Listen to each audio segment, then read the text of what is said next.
आनंद लो प्रतिदिन के जीवन का में स्वागत है। मेरे साथ आज जुड़ने के लिए धन्यवाद। आप ये समय मेरे साथ बिता रहे हैं, मुझे बहुत ही खुशी है।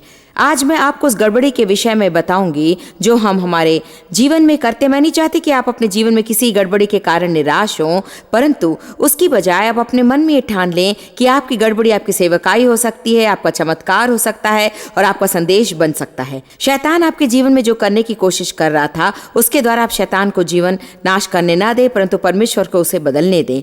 कृपया मेरे साथ बने रहें और मेरे इस संदेश को ध्यान से सुनें। कई मसीहियों का विचार है कि यीशु सिर्फ इसलिए मरा कि वे स्वर्ग जा सके, और वही उसका मुख्य उद्देश्य है, हमारे पापों से हमें बचाना, ताकि हम अनंतकाल उसके साथ बिता सकें। परंतु वास्तव में वो चाहता है कि आप जीवन का आनंद लें और सफल। वो चाहता है कि हम पूर्ण हो, ना कि अपूर्ण वरन पूर्ण। यशाया 61:1-3 कहता है, प्रभु यहोवा का आत्मा मुझ पर है, क्योंकि यहोवा ने सुसमाचार सुनने के लिए मेरा अभिषेक किया। क्या आज आप इस बात से खुश नहीं कि प्रभु की सेवा करने की योग्यता अभिषेक है? यीशु ने कहा, उसने मुझे दीन दुखियों को सुसमाचार सुनाने के लिए बुलाया। दूसरे शब्दों में, यीशु बिगड़े हुए लोगों के लिए आया। कितने लोग इसके योग्य हैं? ठीक है। वचन 1 कहता है, मुझे इसलिए भेजा है कि खेदित मन के लोगों को शांति दूं। मैं आपको खेदित मन के बारे में कुछ बातें बताऊंगी कि बंधुओं के लिए स्वतंत्रता का और कैदियों के लिए छुटकारे का प्रचार करूं। और अब आइए वचन 2 की ओर ध्यान दें कि यहोवा के प्रसन्न रहने के वर्ष का और हमारे परमेश्वर के पलटा लेने के दिन का प्रचार करूं कि सब विलाप करने वालों को शांति दूं। और वचन 3 कहता है, और सिरियोन के विलाप करने वालों के सिर पर की राख दूर करके सुंदर पगड़ी बांधूं कि उनका विलाप दूर करके हर्ष का तेल लगाऊं और उनकी उदासी हटाकर यश का ओढ़ना ओढ़ाऊं, जिससे वे धर्म के बांझे वृक्ष और यहोवा के लगाए हुए कहलाएं और जिससे उसकी महिमा प्रकट हो। आप लोग तो जानती हैं कि मेरे जीवन में बहुत से दुख, बहुत से कष्ट, बहुत जख्म, वेदनाएं और टूटापन था। मेरे पिता ने मेरा यौन शोषण किया, मुझे मानसिक और भावनात्मक ठेस लगी। मेरी मां नहीं जानती थी कि इसके विषय क्या करें, और इस प्रक्रिया के दौरान उन्हें ठेस लगी, इसलिए उन्होंने उससे व्यवहार नहीं किया। मैं निश्चय कह सकती हूँ कि यदि आप किसी से ना निपटे तो इसका यह अर्थ नहीं कि वह दूर हो जाएगा। जब मैं 18 वर्ष की उम्र में घर छोड़कर चली गई, जो कि लंबे समय से मेरी योजना थी, मैंने ये जान लिया कि कोई भी मेरी सहायता नहीं करेगा। मैंने जीने का फैसला किया। मैं जीवित मनुष्य रही, परंतु मैं कहती हूँ प्रभु ये नहीं चाहता कि हम सिर्फ जिंदा रहें। आमीन। वो चाहता है कि आप विजेता रहें, चाहता है कि आपका दर्द दूसरों के लिए सुखदायी रहे। वो चाहता है कि आपका दुख आपका शुभ संदेश हो। वो चाहता है कि आपकी पीड़ा आपकी सेवकाई हो।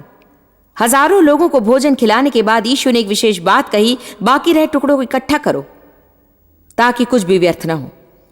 तो आप लोग जो यहां बैठे हैं या टेलीविजन पर देख रहे हैं, यदि आपको लगता है कि आपका जीवन बिगड़ा या टूटा फूटा है, यीशु आपसे कहता है टुकड़ों को इकट्ठा करो, उन्हें मेरे पास ले आओ, मैं उससे कुछ न कुछ करूंगा। वो थोड़े से जितना करता है उससे बेधिक शून्य से करता है। इसलिए यदि आपको लगता है कि आप शून्य से भी कम है, तो फिर आप न केवल आप में जो उसे प्रभु को देना सीखे, परंतु उन्हें भी दो जो आप में नहीं है। हाँ, हम सदा प्रभु को कुछ देने की कोशिश करते हैं। यह है मेरी भेंट, यही मेरी क्षमता है, मैं उससे उत्तम हूं, मैं इसमें शक्तिशाली हूं। आप जिसमें कमजोर हैं उसे भी प्रभु को सौंप दें। आप जैसे भी पूर्ण रूप से प्रभु को सौंप दें। जब उसने आपको उसके साथ संबंध स्थापित करने के लिए बुलाया था, तभी वो जानता था कि आप में क्या है। प्रभु ने पहले मुझे बुलाकर उसके 1 हफ्ते बाद ये नहीं कहा कि ओह बाप रे, ये मैंने क्या कर दिया। मैं अपने आप से जितनी अपेक्षा करती हूं, उससे भी अधिक वो मुझसे अपेक्षा करता है। हम कभी एहसास भी नहीं करते कि यीशु दुखी लोगों की कितनी मदद करना चाहता है। यदि आप बिगड़े हुए हैं तो आप ही वो हैं जिसके लिए यीशु मरा। आमीन। यदि आप दुखी, गरीब और पीड़ित, जख्मी और खोए हैं तो आपको डर के मारे सिकुड़ने और डरने की जरूरत नहीं। आप वही हैं जिसके लिए यीशु मरा। मेरे जीवन के पहले 23 वर्ष मुझे बहुत चोट लगी और उसके बाद अगले 10 या 15 वर्ष मैं उससे छिपने की कोशिश करने लगी। ऐसा दिखावा करती मानो वो है ही नहीं। मैंने सोचा उससे दूर चले जाने से समस्या नहीं होगी, लेकिन समस्या तो वहीं पर थी। आपको चीजों से निपटना है। मैं एक बात कहूंगी जिसे आप अच्छी तरह समझ लें। जीवित गाड़ी गई चीजें कभी नहीं मरती। आपको उनसे निपटना चाहिए। आप उसे कहीं भी ठूस नहीं सकती। आज जब मैंने पास्टर से बातें की, मैंने कहा हमें इस बात को निश्चित कर लेना है कि हम घायल चंगा करता नहीं है। दूसरों की सेवा करते समय ये बात निश्चय कर लेनी चाहिए कि हम भी अपनी बातों से निपट लें। आमीन। मैं विश्वास के चलन और उसके द्वारा सफल हुए हर एक काम के लिए प्रभु का धन्यवाद करती हूं। 1976 में मैंने पवित्र आत्मा का बपतिस्मा पाया।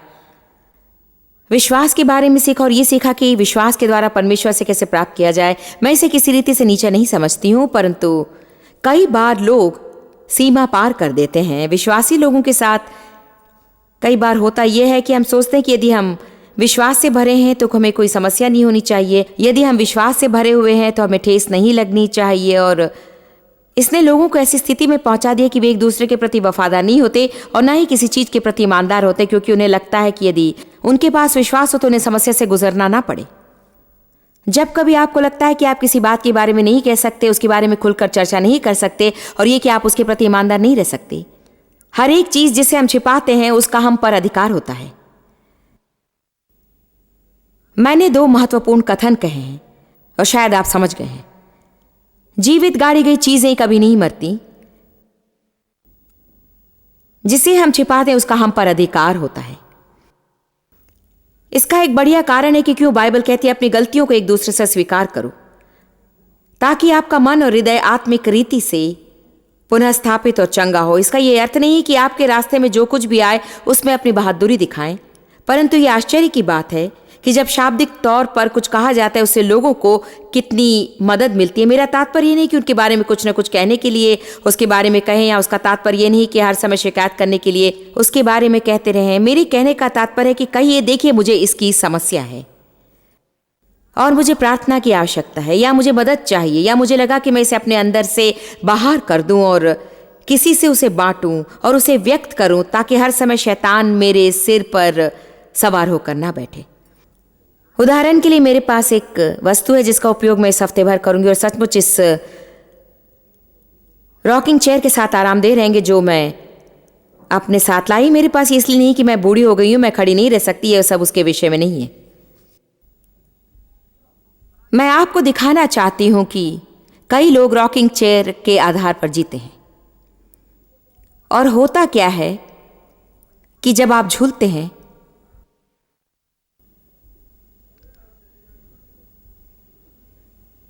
तो आप लगातार श्रम करते हुए व्यस्त रहते हैं, पर तो आप कहीं नहीं पहुंचते। आमीन। प्रभु ने मुझे ये उपाय बताया कि इस हफ्ते मैं इसका उपयोग करूं, और हमारे टेलीविजन क्रू ने कहा आप इस रॉकिंग चेयर को मंच पर ही रहने दें। और मैंने कहा कि यदि लोग कुछ भी याद ना रख सकें तो इस हफ्ते के बीच जाने पर हर बार जब भी लोग भूतकाल की बातें सोचते हुए दोषी समझते हैं और खुद के प्रति खेद प्रकट करते हैं, आप समझ रहे ना, परेशान होते हैं, क्रोधित होते हैं और समय बर्बाद करते हैं, तब मैं चाहती हूं कि आप इस संदेश को याद रखें और चाहती हूं कि पवित्र आत्मा आपसे कहे रॉकिंग चेयर से उठ जाओ।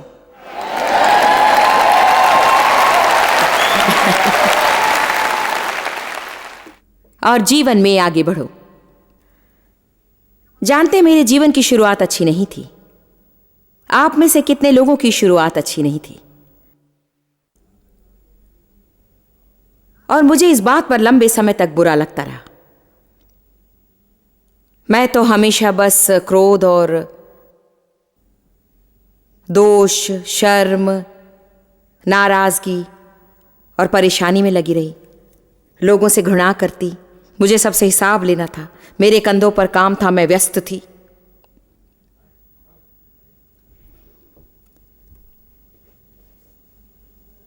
मैं जलन रखती और मैं क्रोधित होती। मुझे बुरा लगता।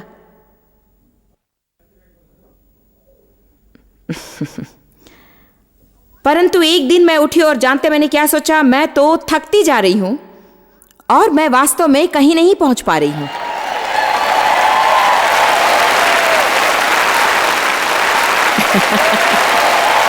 तो मैंने अपने जीवन में एक निर्णय लिया कि चाहे मेरा अतीत उतना अच्छा नहीं था, मैं बीती बातों को छोड़ दूंगी और मैं अपने जीवन में सफलता को अवश्य प्राप्त करूंगी।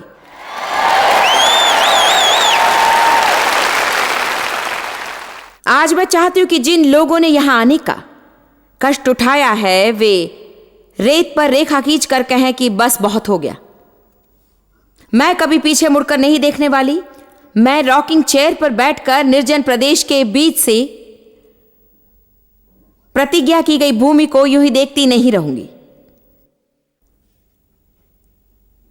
मैं उठूंगी, मैं इस गड़बड़ी की स्थिति से बाहर आऊंगी। चाहे जो कुछ भी हो, चाहे जिसकी भी गलती हो, चाहे जितना भी अनुचित रहा हो, मुझे उसकी परवाह नहीं। मैं उसके लिए कुछ भी नहीं कर सकती थी, परंतु इसके लिए मैं अवश्य कुछ तो कर सकती हूं। मैं अपने भूतकाल के लिए कुछ नहीं कर सकती, परंतु मैं अपने भविष्य के लिए अधिक सहयोग दे सकती हूं। मसीह यीशु में मैं नई सृष्टि हूं, नया जन्म पाई हूं, ताकि उसने मेरे लिए जो भले कार्य रखे हैं उन्हें करूं और वो उत्तम जीवन जी सकूं जो उसने मेरे लिए तैयार किया है। पुनः स्थापित और बिल्कुल नई शुरुआत। यदि कोई मसीह यीशु में है तो वो नई सृष्टि है। पुरानी बातें बीत गई हैं, देखो वे सब नई हो गई। पौलुस ने कहा, मैंने एक काम करने का निर्णय किया है कि बीती बातों को छोड़कर आगे बढ़ता जाऊं। यही बात हमें पसंद नहीं है। हम आगे बढ़ने के शब्द के पास आते आते आराम कुर्सी पर बैठ जाते हैं। आपको पुराने दुख दर्दों को भूल जाना है। चाहे आपको लगे कि आप गलत कर रहे हैं, आपको वो करना सीखना चाहिए जो बिल्कुल सही है। और चोट लगने पर भी सही निर्णय लेना आपको सीखना चाहिए। आपको सीखना है कि सही काम कैसे करें, बार बार और बार बार और बार बार और बार बार और बार बार और बार बार और बार बार। जब आप उसे करते हुए ऊब और थक जाते हैं, आपको लगता है कि आप उसे एक बार और नहीं सहन कर सकते, आपको उसे फिर से और बार बार करते रहना है और शैतान को आपको हराना है।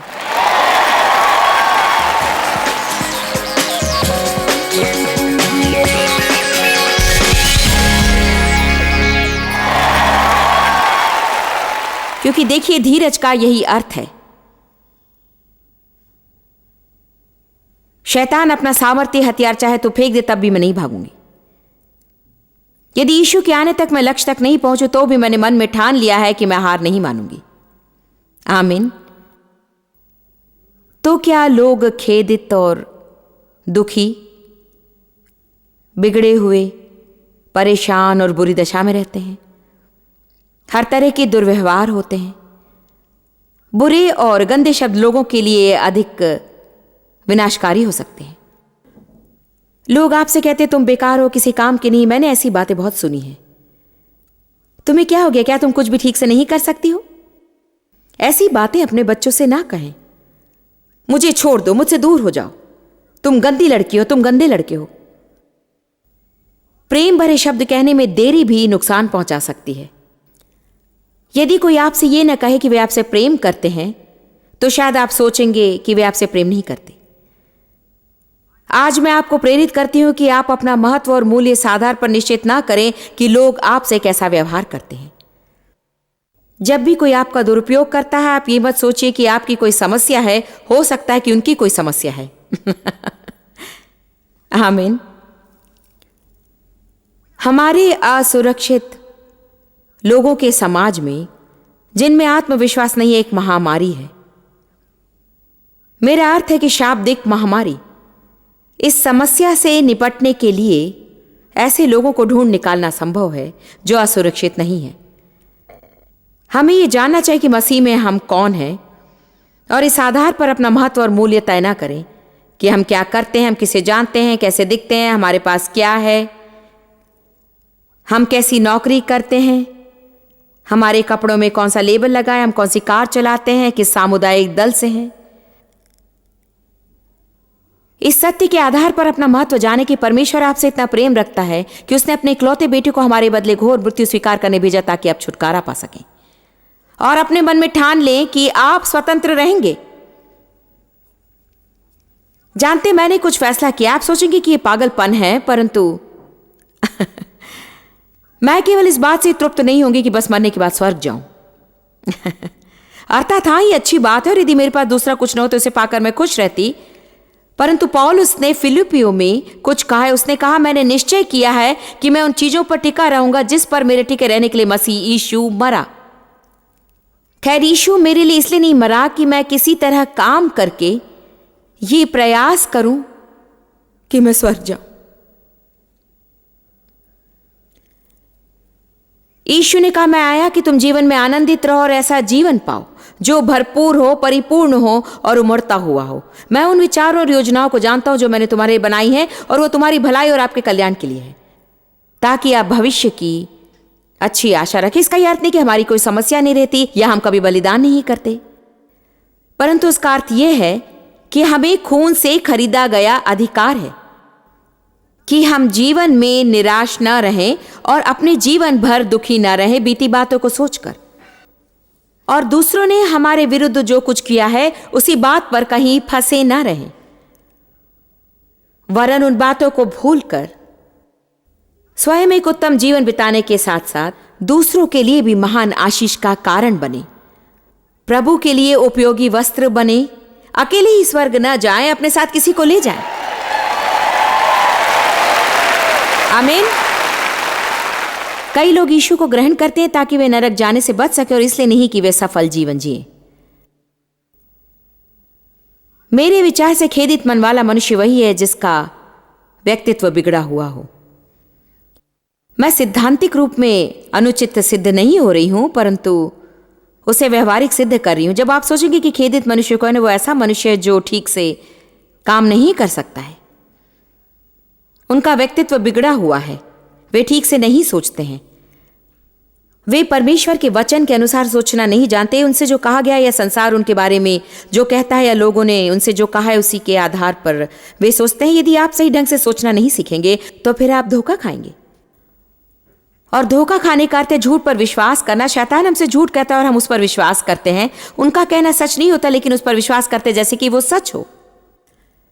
कितने ही सालों से शैतान मुझसे कहता रहा कि मैं उन बातों पर विजय नहीं पा सकती जिनसे होकर मैं गुजरी, मैं उससे छुटकारा नहीं पा सकती, और ये कि मैं दूसरे दर्जे का जीवन जीऊंगी। जानते हैं, जब तक मैंने उस पर विश्वास किया मेरे जीवन वैसा ही रहा। परंतु जब मैं बाइबल पढ़ने लगी और ये जान गई कि मैं पूर्ण रूप से उन पर जय पा सकती हूं, और न केवल उस पर विजय पा सकूंगी परंतु किसी तरह से, क्योंकि परमेश्वर अद्भुत है, वो उस भयानक बात को जो मेरे साथ हुई उसे वो मेरी भलाई में अवश्य बदल देगा,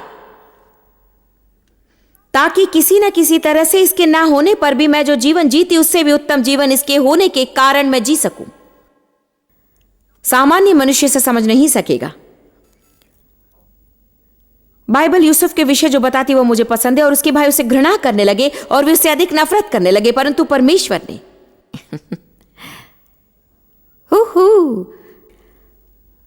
परंतु परमेश्वर ने उस पर कृपा की।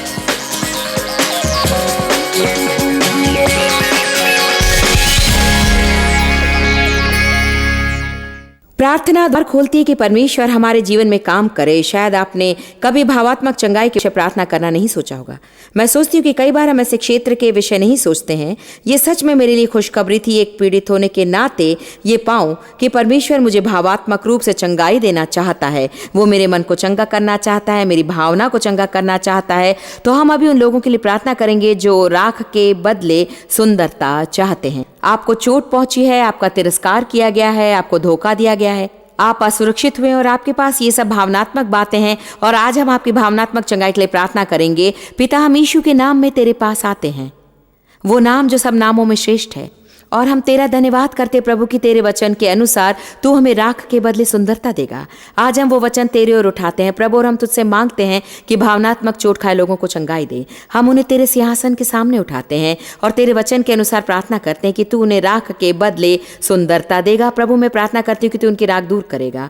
मैं प्रार्थना करती हूँ कि तू उन्हें विलाप के बदले आनंद का तेल दे, बोझ की आत्मा के बदले स्तुति की आत्मा दे। तेरा धन्यवाद पिता कि हम भूतकाल को जाने दें और भविष्य की ओर आगे बढ़ें। तो हमारी परेशानी के बदले दुगना भाग देगा। मैं आज आपसे कहती हूं, जिन्हें चोट लगी है, यीशु के नाम में चंगे हो जाओ। धन्यवाद पिता। मैं प्रार्थना के विषय उत्साहित हूं। मैंने प्रार्थना के द्वारा सामर्थ्य बातें होते देखी हैं। प्रभु आशीष दे। हम आपसे प्रेम करते हैं, आशा करते हैं कि आप अगली बार फिर आनंद और प्रतिदिन के जीवन का में मिलेंगे।